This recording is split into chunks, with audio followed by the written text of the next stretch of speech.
Okay, and we're going to go live.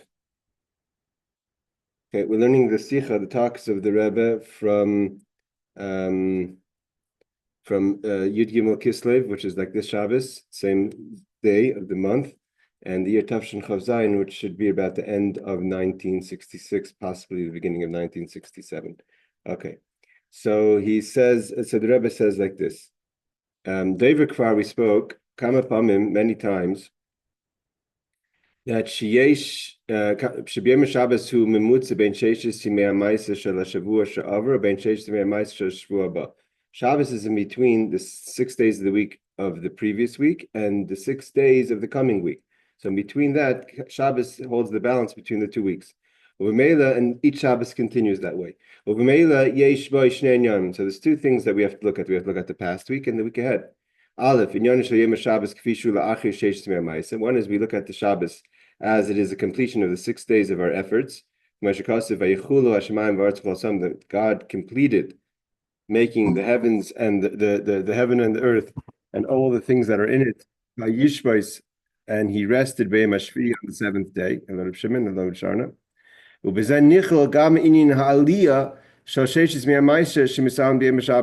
in that is not just that God completed the 6 days of his of creation. We're holding the second paragraph, but also that Shabbos elevates all the days of the week of the previous week. Doesn't just mean completion, but Yechula also means from the word kilayan, a yearning, a taining, a pleasure, meaning to say a pleasure in the elevation of the previous week. And the Rebbe says, as all the explanations that are given by the Tzemach Tzedek on the verse Vayechulu, meaning to say the verse that we complete, the Shabbos completes and elevates and brings kiloya and yearning or desire for our efforts in the previous week up to Shemayim. Okay, like the idea of koleis nefesh, a yearning of the soul. That's one idea of Shabbos. So Shabbos is a completion of the previous week. A second idea of Shabbos is in Yanishay Shabbos kfishu betur hachanav akdama, as Shabbos is a preparation for the coming week. So Shabbos prepares us for the next week. That we find, it's brought down, that Shabbos, it's a Zohar, that Shabbos blesses all the coming days. So Shabbos empowers the next week. Including the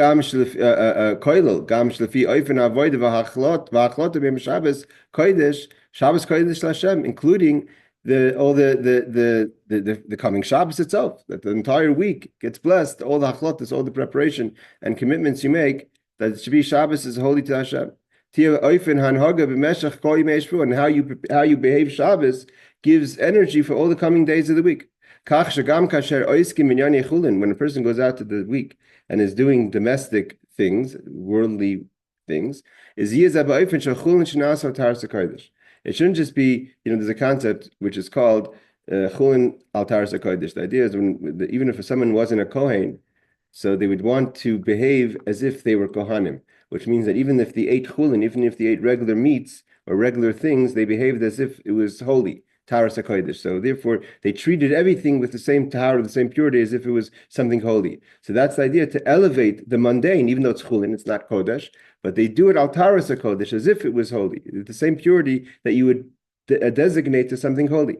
So that's the idea that you take from Shabbos to designate the chulin of the week, al taras hakodesh, with the purity of holiness of Shabbos. So basically, what the Rebbe is saying is that Shabbos is a conclusion of the previous week, an elevation of the previous week, and an empowerment to the coming week. So you could do chulin al taras hakodesh. You could do the mundane with the purity of holiness. And the Rebbe says this is spiritual ideas that we're talking about Shabbos. So where do we see this idea also in the revealed parts of Torah? These two ideas of Shabbos, this idea is also mentioned in the revealed parts of Torah. Where do we see this? The Gemara in Shabbos, page 69, 2, says, There's two halachas. What happens if a person gets lost in the desert and doesn't know when Shabbos is, right? You get lost. You don't know when Shabbos is. You lose count of the days. So what do you do? So one opinion is Shemoyne Shishi Yom Misham Yom Echad. One opinion is count 6 days. So you're starting as if your week is now. Whenever that moment is when you realize you're muvulval, you're confused, count 6 days and keep the seventh day.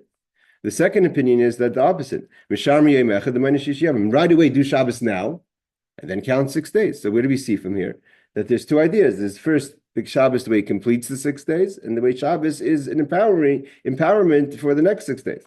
The Rebbe says, the Rebbe continues, Gam binyani shal yom haShabbos sheminei misbarachim kol yomim negeya oifen avoid the b'sheish zimei ma'aser from Shabbos. There's not just that Shabbos has two opposite sides or two separate sides to it. That is the way Shabbos is an empowerment to the next week, and the way Shabbos is a completion to the previous week. But how you do the previous week it conditions the empowerment of the next week. So it's each week is a continuation. Shabbos draws energy from the previous week, and therefore, and with that energy, it gives power to the next week. Amar Zal, our rabbis have taught us in the Gemara Avodah Zarah that mi shetarach be'erev Shabbos, if a person puts effort into Erev Shabbos, means the simple translation is that we can't cook on Shabbos. So if you prepare your food on Friday, you'll have what to eat on Shabbos. If you don't prepare your food on Friday or Thursday, you won't have anything to eat on Shabbos because you haven't prepared anything and you can't cook food on Shabbos. So Rabbi, it's not just simple as that, it's also spiritually. The Misha Tarach B'Erev Shabbos, someone who prepares before Shabbos, Yeichel B'Shabbos has what to eat on Shabbos. Not just that 5 minutes before Shabbos you quickly run home and throw the chicken in the oven and the fish in this oven and boil up some hot water and make a soup ki'ilu.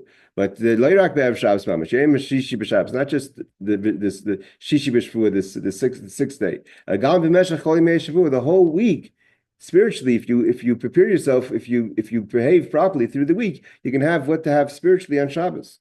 Heichel miyayim harishayin. Starting all the way from Sunday. From Sunday, when a person starts to prepare themselves for Shabbos, like we say, Yom Rishon the Shabbos, Yom Shem the Shabbos, it's starting to give energy for the Shabbos. Shabbos, that's the most distant day within the week, obviously Sunday. Already then, you have to start preparing for the Erev Shabbos. So Barbara, this is a good plug for you. Barbara is sponsoring Be'ezus Hashem next Wednesday night. We start a new class in the laws of Shabbos. Details to follow. Okay, continuation. This is not just talking about spiritual, but also physically. You have to start getting ready for Shabbos on Sunday. Simply said, the most simple way to say it is you go to work and you start getting paid at the end of the week, hopefully, so you'll have what to eat for Shabbos. It's moving gam as it says, also not just in salary, but also when you're going to the market and you're looking around and different deals. So it says about hold on, Aaron. It says this Hanhagas Shammai Zaken. We learned about Shammai the elder, which was the colleague of Hillel the elder. A whole day, all the week he ate for Shabbos. What does that mean? If he found a nice looking animal, something, an attractive piece of flesh, like they say. He would say, oh, this is for Shabbos. So he would buy it on Sunday. And then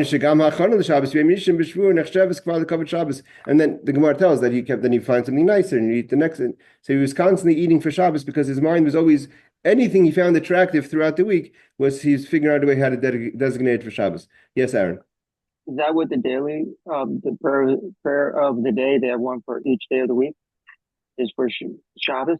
Yeah, that's why we say Yom Rishon the Shabbos, the first day of Shabbos, the second day of Shabbos. We're already connecting Shabbos right away from our prayers in the week. Yes, very good. When can we officially start cooking or actually buying the food for Shabbos to prepare? That depends on each person. It seems, according to most of the halach, especially in the winter, it seems like we should try to get as much possibly done on Thursday. Okay, and we'll learn more about that hopefully in the laws of Shabbos and starting the class later this week. Next week. Okay, so the Rebbe continues. That's physically. So physically, we have to be ready for Shabbos starting from Sunday.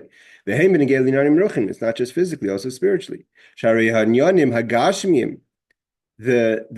physical things come from spirituality. The very fact that our physical, material things are affecting Shabbos already from Sunday, so too that it's because that's the way it is spiritually.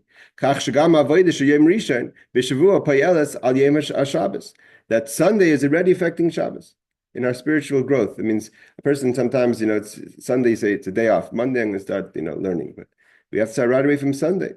And this is what Aaron just pointed out. This is why we say in the song of the day that we say before Enkel Elokeinu, Hayoim Yoim, etc. b'Shabbos. This is the day of Sunday, Monday, Tuesday, Wednesday, getting ready for Shabbos.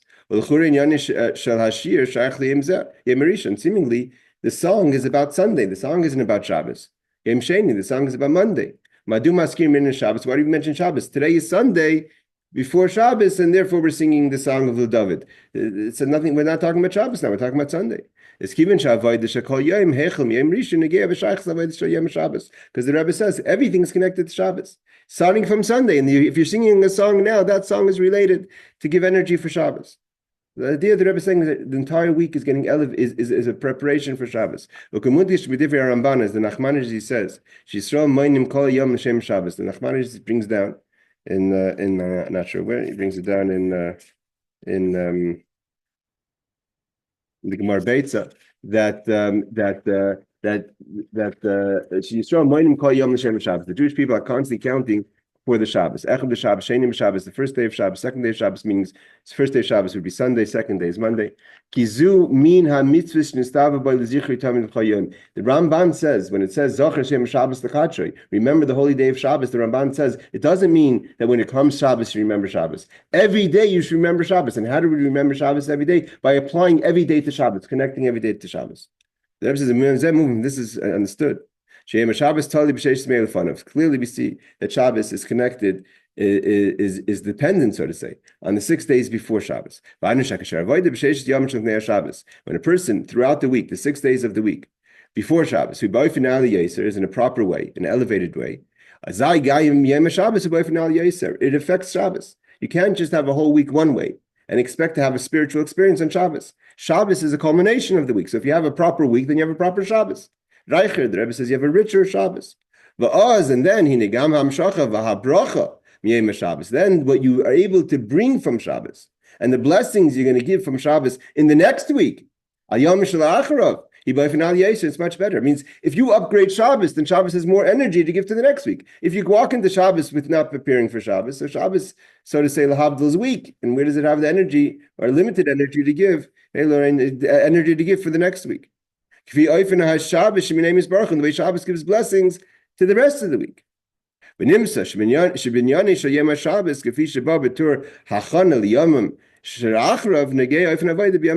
here we see clearly that it's not just an importance, not just that Shabbos has two energies, one for the previous culmination of the previous week and how it empowers the next week, but the previous week affects how it can empower the next week. Okay. So the Rebbe says, so we've established the idea of the power of Shabbos. The Rebbe is obviously trying to connect the day of the 13th of Kislev, because it's a middle day in the month of Kislev, with the previous week and the next week. What do we have in the previous week is obviously Yud and Tes Kislev, and the next week we have Yudal Kislev and Yud Tes Kislev. This is understood. So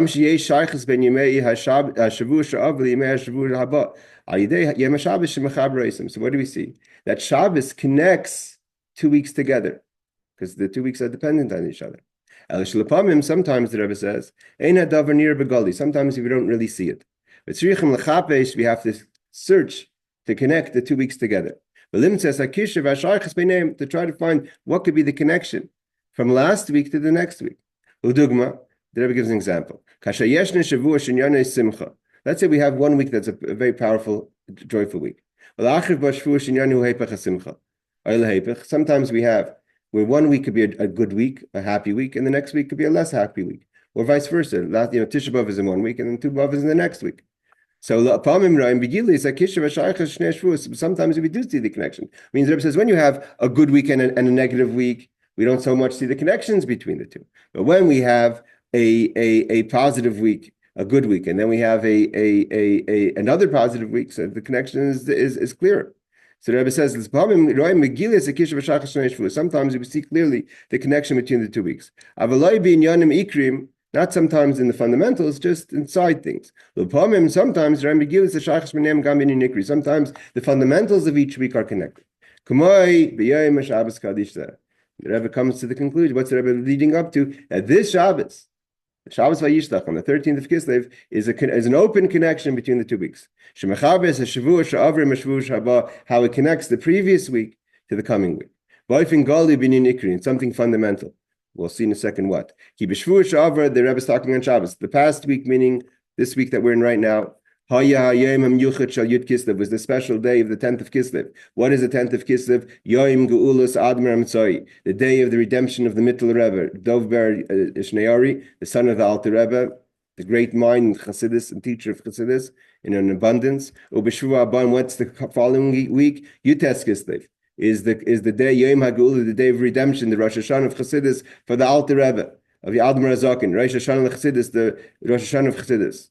Hakavana bebitu Yom HaMiyuchad hi b'ha'isaf al inyan HaMiyuchad shel Oisa Yom sheba yichal Yud Kislev b'mei HaShavua. Says the Rebbe says, when I mean to say that's a special day, it's aside for the day of the week that it falls out, because we have the day of the month and the day of the week. Every day has its special avoda.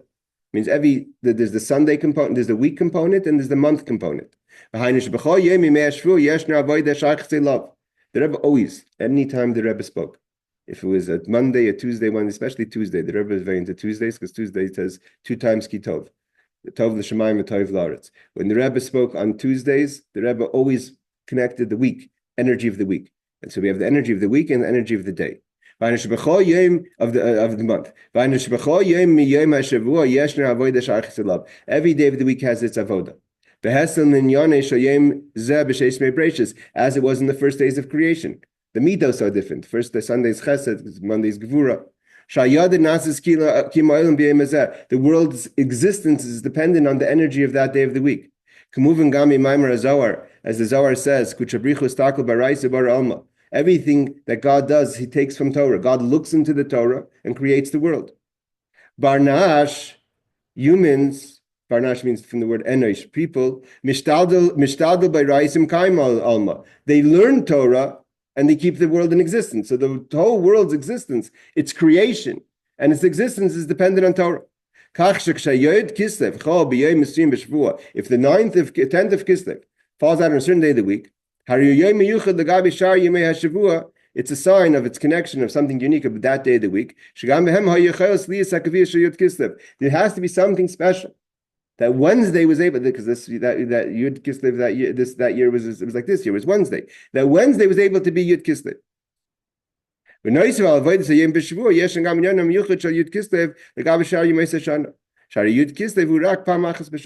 So we have two things. We have three things. We have one, the Yud of the month, which is the 10th of the month. We have the day of the week, and we have the day of that month. There's only one day of the year that is the 10th of Kislev.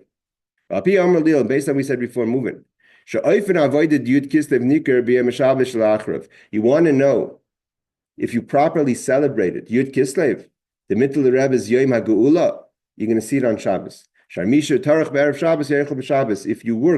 you put effort on Erev Shabbos, on the days before Shabbos, like the Rebbe says, not just Friday, but all the days of the week, it's going to be what you have to eat on Shabbos spiritually. The Rebbe says, therefore, and therefore it empowers, like we said, how the next week is going to be. Yutas Kislev will be elevated if you properly celebrated Yud Kislev. The Rebbe says, it turns out, and therefore the Rebbe says, if you want to know, and therefore you have a ticket on Shabbos, if you want to fix, if you didn't do properly Yud Kislev, you want to be able to celebrate Yutas Kislev properly. You can't just come into Yutas Kislev like that. You want to come to Yutas Kislev properly. Again, the 19th of Kislev is the day of the redemption, the Alter Rebbe, the Rosh Hashanah of Chassidus. All our energy that we have of learning Chassidus comes from Yutas Kislev for the year. Ubagdama, the Rebbe says to give a preview to this. Even though the holidays themselves are not exactly the same, there's a difference. Simply,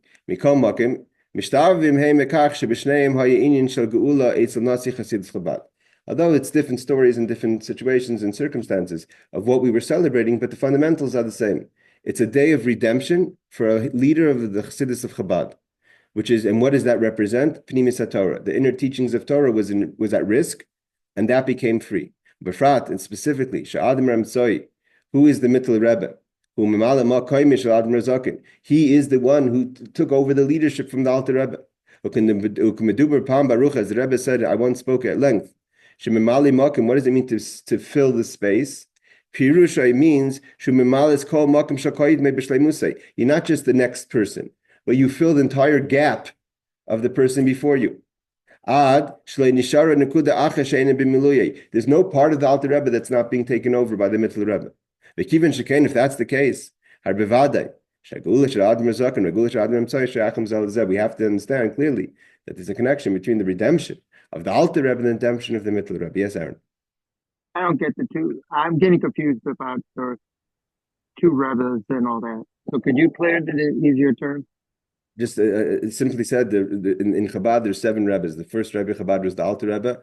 He was arrested for teaching Chassidus and writing the Tanya. He was released on the 19th of Kislev, which is next week. I think towards Thursday it falls out. And the 19th of Kislev, Friday, the 19th of Kislev is the day of the redemption of the Alter Rebbe and redemption of teachings of Chassidus. His son was Dov Ber, they call the Mittler Rebbe, the Rebbe Amtzai in Hebrew. He took over from his father. He was also arrested for his efforts in teaching Chassidus. And he also had a redemption this week on Wednesday, which is the 10th of Kislev. The Rebbe is connecting that just like the week before prepares us for the next week, if a person properly celebrates the liberation of the Mittler Rebbe, again, we've learned not inside but outside many of the teachings of the Mittler Rebbe. His teachings are tremendous. If we learn something on Sunday from the Alter Rebbe, it's in shorthand. That same mimer would be 40 pages in the Mittler Rebbe, an idea, for instance. So the teachings of Chassidus were brought to a much larger level by his son, much more in a broad understanding. So these are redemptions for these ideas. If the teachings of Chassidus would have stopped, God forbid, so where would we be today? So the liberation is not a story that happened once upon a time. It's happening now. Anything in Judaism is happening now. Judaism doesn't celebrate stories that once happened. Okay, we continue. I hope that helped you, and we'll talk a little bit more about it on the shmooze next week. The Rebbe says like this: Okay, asking Aaron's question. What does it mean, a redemption for the inner teachings of Torah? When we say redemption, it's forcing us to say, by definition, redemption means, right? The Rebbe always says, when we say Yeshua, give a person a Yeshua, this person needs a salvation. It's a half statement, right? If a person needs a salvation, it means the person's not in a good place. If a person's in a good place, you don't say you need a salvation. So if there's a redemption, there has to be a galus, there has to be an exile before there's a redemption. So if you're saying there's a geula, there's a redemption, we have to say, there's an idea of galus, of exile. The Rebbe says, seemingly one could ask the question, we know that the difference between the revealed parts of Torah, like the Talmud, the Mishnah, the Halacha, and the esoteric parts of Torah, the Zohar, Kabbalah, Chassidus, is that in the Pnimis Torah, the Zohar says, less Taman Leikushya. In this teaching, there's no questions. We don't find arguments in Chassidus. There's just statements. This is the way it is. That's one of the problems people have with Chassidus, with Kabbalistic teachings. There's no conversation. There's just information. I mean, there's conversation to understand information, but there's no arguments. And Talmud's full of arguments, different opinions. There's no arguments. As the Alter Rebbe brings down the Gersa Kodesh from the Rai Mehemna, from the Zohar. And because there's no questions, the esoteric teachings, the Pnimis Torah, can't have any siphoning from unholy places. When there's questions, it opens up space for unholy energies to take root. But that's why Chassidus and Kabbalah are protected teachings. So how is there an exile? If there's a redemption, that's been exile. But we just said that the inner teachings of Torah, the Pnimis Torah, is a protected teaching. So how could there be a concept of exile? We find this by Reb Shimon Bar Yochai. He is the source of the inner teachings, the esoteric teachings of Torah. He was at such a level, he did not experience at all the concept of exile. He was beyond the exile. Because he was Pnimis Torah, he was the inner secrets of Torah. If that's the case, if it's a protected teaching, how is there an exile that there's a redemption? So the Rebbe explains, the idea is like this. What is the point of the teachings of Chassidus? Okay, like I said, I don't always look at the Sikha before I pick it. So we're learning this together. This is a more complicated Sikha than others, but we're going to get through this. What is the point of the teachings of Chassidus? Chassidus is unlike other teachings sometimes someone teaches something to someone just to show them that there's a high teaching, right? When someone learns something and it's kind of beyond their reach, it's like a protected teaching, and you know that you've just learned something that's really not really understood. That's not the point of Chassidus, that it should stay in the Garden of Eden. The whole point of Chassidus is to take the inner teachings of Torah, it should be brought down and give light to this world. Like that's what they told about Alter Baal Shem Tov. The offsprings of Chassidus have to go outside. What's chutza mean? The has to go all the way out to the darkness of Galus. It should be effective. Not just that the light lights up the darkness, but the light reveals the benefit of the darkness. Where does the light get its elevation? Its addition. Yisrael means an addition. The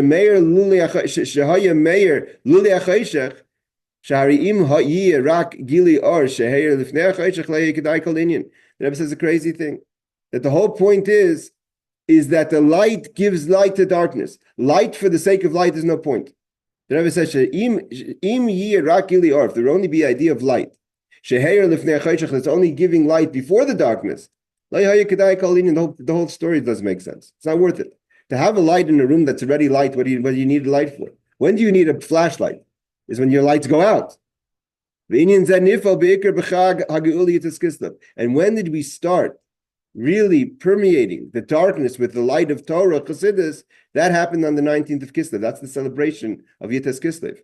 And today you see it's amazing. I mean, anyone who's going to be married to be in Eretz Yisrael next week, it's going to be, there's hundreds of thousands of, this did not happen when I came to Eretz Yisrael. Hundreds of thousands of people come to the convention center in Yerushalayim in the B'nai Ha'omah and are learning, men, women, children. Women are giving shiurim, men are giving shiurim, farbrengens, books, something that never happened before. Mamish, hundreds of thousands of people have participated in the Yom Tov of Yitas Kislev.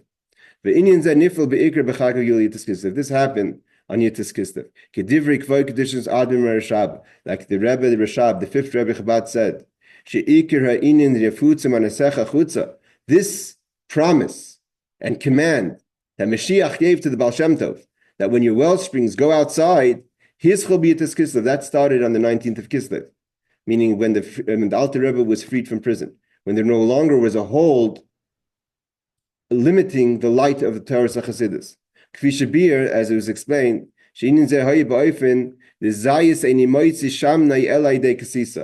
there's one rule, right? You can't get oil out of an olive if you don't crush the olive. The crushing of the olive was the imprisonment, and the outcome was the oil. That's when the oil of Chassidus, of Torah, that everyone, it's not just that Chassidus stays on the shelf or amongst the few, the selected few. That's not what it was all about.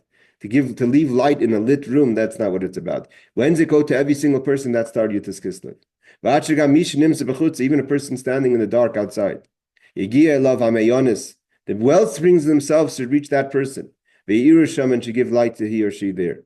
Okay, that's the fundamentals of Chabad. That's, if you wonder what's the idea that why is there Chabad houses and why is there shluchim all over the world? It's not some sort of organization. It all comes from the idea of Yitas Kislev. It all comes from the message of Mashiach to the Baal Shem Tov. You want Mashiach to come, you got to take the well springs and bring them all over the place. And the Rebbe always says not to bring the water, to bring the spring itself. You have to bring the source all over the place. As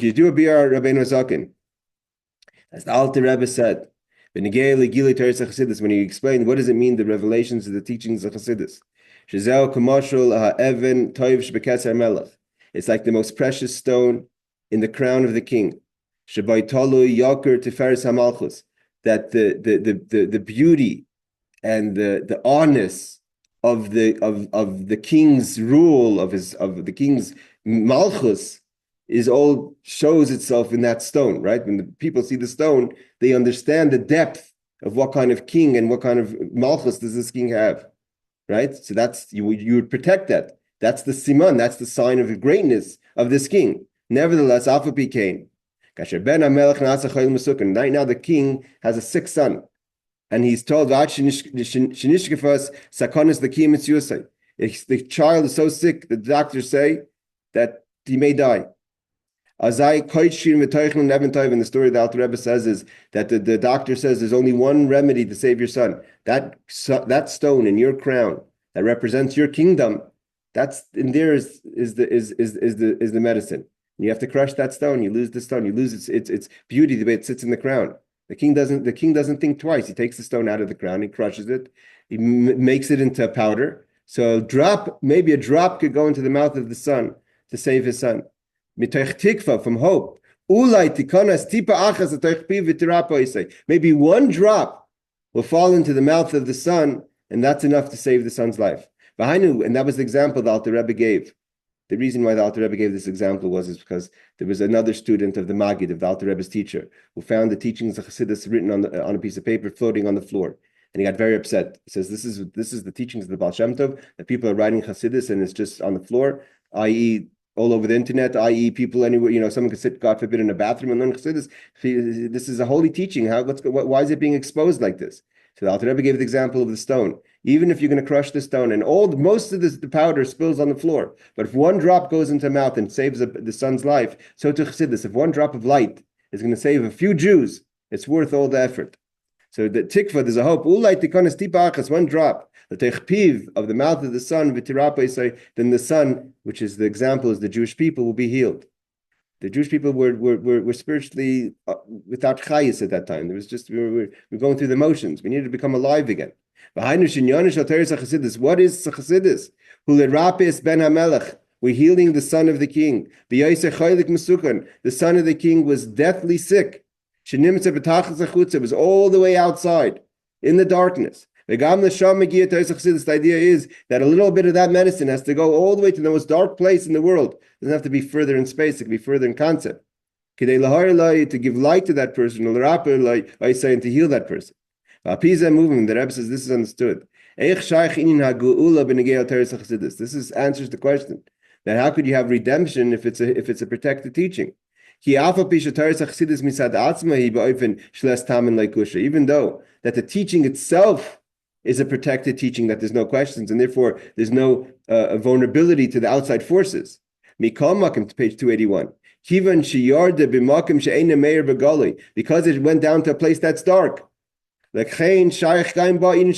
could be the exile, because maybe it won't be able to be effective in these dark places. Therefore, when we're able to be effective, and we're in Shemaim, the Paskin, that the teachings of Chassidus have to be spread, and there's the Geula, there's a redemption for the teachings of Chassidus. Let's go a little further. One could still ask the question. Also, why do you need Chassidus? When we talk about even the revealed teachings of Torah, Talmud, Musar, Mishnah, it says, Haloi koi divrei ke'esh. The word of God is like the word of fire, passion, excitement. V'darshu Chazal, and our teachers have taught us, Ma eish einu mekabel tuma. Just like fire, you can't make impure. Af divrei Torah, so too the words of Torah don't get impure. So what's so special about Chassidus? V'rak nislabshe be'eit sadas ta'ivira ki v'shemash me be'geres ha'kodesh nal. And only that it encloses itself in the tree of knowledge, good and bad. Therefore, there's certain things you could do, and certain Torah is about things you could and cannot do because it's connected to the good and bad. Certain things it tells you is forbidden, but the Torah itself is a protected teaching. What's the difference between Pnimis Torah? Pnimis Torah also, Chassidus also is vulnerable if it's going to be effective in the dark, even though it itself is protected. So to Torah, it's the revealed parts of Torah is also a protected teaching. It's like fire. The only thing is that it goes into laws that are not that teach us about things what we should and shouldn't do. So what's the difference between what's so special about teaching? Why does one have to learn Pnimis Torah? Why does one have to learn Chassidus? The idea is like this. The fundamental difference between the revealed teachings of Torah and the inner teachings of Torah, Chassidus and Kabbalah, it's not about the limitations or the risk it has going out, but how it's being revealed, how it's being redeemed. It's possible that when it comes to revealed parts of Torah, the redemption won't be in a peaceful way. That's what the Alter Rebbe says, Padam b'shalom nafshi. The idea of Chassidus is that the redemption should be in a peaceful way. As it was by King Shlomo, Shehaya ish menucha, he was a man of peace. That's why his name is Shlomo from the word Shalom. L'chein ayadei nivne beis hamikdash. Therefore, he was the one who built the temple, not David, who fought wars. Shnikr b'shem menucha menachla, because then that is the place of God's calmness, where God rests in a calm way. Even when Shlomo Melech had to do refinement, they brought the sparks to him, right? The Queen of Sheba came to him. Like it says, and that's the pasuk that we connect here to Kislev, that I've been redeemed in peace. And that verse that King David said, is connected to the 19th of Kislev, like the Alter Rebbe says in Gerasa Yedua in the famous letter. The Alter Rebbe says, as I was reading the Tehillim, chapter 50, the pasuk Padam Sham Nafshi, I was reading the verse that says, my soul has been redeemed in peace. I went out peacefully from the imprisonment. And the same thing happened on the 10th of Kislev, when the Mittel Rebbe was redeemed. When was he told that he's let out of his imprisonment? He was more in a house arrest. He was also saying the verse that my soul is redeemed on the 10th of with peace. Because the chapter 50 falls out on the 10th day of the month, and therefore he was saying the Tillim for the day of the month, and therefore he was redeemed when he said Padim Shalom. The difference between Nigla is he's not explaining what it means, and we could talk a little bit more in detail.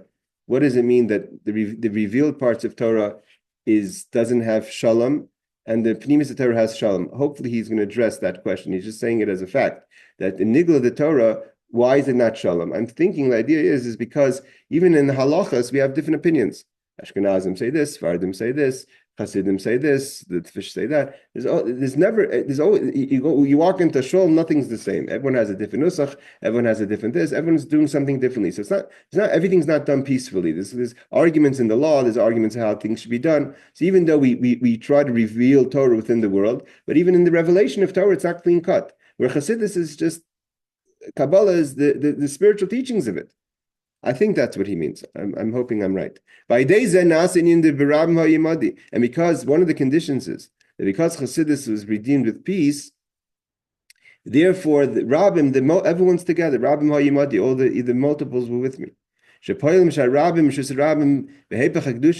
the multiples, which is a place, the public domain is a place of risk. That's why the menorah has to go to the public domain. Yiyamadi should be biyachinim David with David.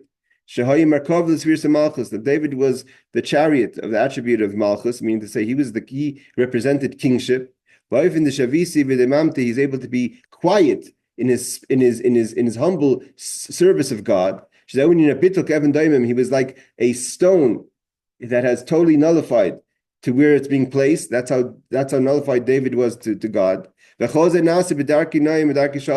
that's why, even though there was so much machlaikas about Chassidus, but eventually Chassidus, what happened now? Literally, and it's just what you see today is a sign. You go to these places that, like the convention center in Yitzhak Kislev, everyone's learning Chassidus, all teaching the teachings of the Alter Rebbe, the teachings of the Rebbe, teaching the Middle Rebbe. It's something incredible to see. There's no real art. Everyone's just teaching the same teachings in their way. So that's the way it says that the redemption comes through peace. This is the Rebbe says, what's this mean to us? That we, all of us here on the Zoom, and all of us who are watching on YouTube, we have to go out there and spread the teachings of Chassidus. It's an obligation. It's not something that the rabbi has to do. It's something that we all have to do. Chutzah, we have to spread it out into the outside. B'darkei noyim, b'darkei shalom. We're not here to be aggressive. We're here to do it peacefully. We're here to do it in a nice way. Mitach simcha. We have to do it with joy. And when we're going to be with this way, to go out there in a proper manner, the proper attitude. But the idea is to take the well springs, not just the waters. Take the well springs, bring them everywhere. We affect sha'asimar dam malka Mashiach. That's going to bring the coming of Mashiach. It's going to be tremendous joy, time of Mashiach. The Shira Chadasha. Not only is it going to be a new song in the female, which represents as a makabel, as you receive the music. El Shir Chadash is going to be masculine song. We're going to give the music. Lashon Zachar, Kashem Shimshach Or Chadash. Like it says, there's going to be a new light, Lashon Zachar, Bebias, Mashiach Tzidkenu, with the coming of Mashiach, V'yigalenu, he should redeem us.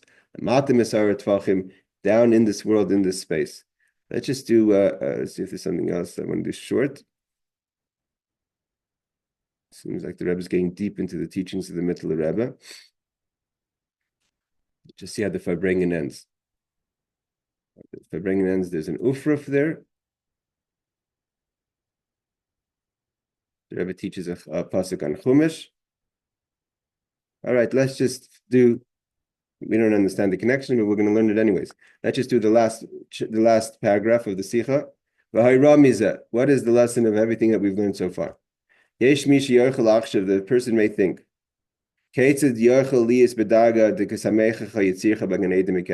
how could you live a life? What did we say in the blessings of marriage? As you took joy when you were formed in the Garden of Eden back in the day. You want a marriage to be in the level of how things were in the beginning of creation? It wasn't the way we were after the sin. We bring ourselves the way we were kikedim before the sin. The Rebbe says, how could a person have that kind of simcha in their life when they know they're like Adam and Chava at best after the sin? And you want me to be that I should be with the joy the way they were before the sin? Look in the mirror. We tell he or she, Shafilu Esav. Again, this is connected to what they learned before. Shafilu Esav, had he done tshuva? Oh, that's the idea that he married. It's the famous sikha. The Rebbe says that he married Machlas. Machlas was the daughter of Ishmael. The word Machlas comes from the word Mechila. And when he gets married, you start a new page in life. So we say even about Esav, his sins would have been forgiven. Notwithstanding how Esav was up until that point. Notwithstanding how he behaved after that. A person could do tshuva and then go back to the way you were before the tshuva. But if at this moment you've done tshuva, you would have had a clean beginning.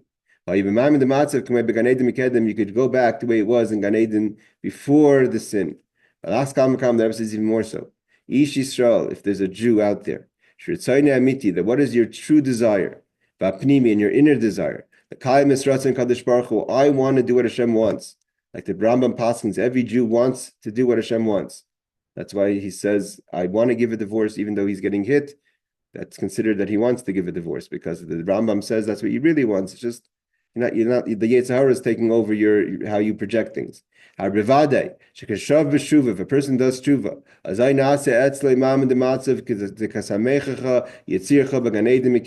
you could go back to the way things were before the sin of Adam and Eve.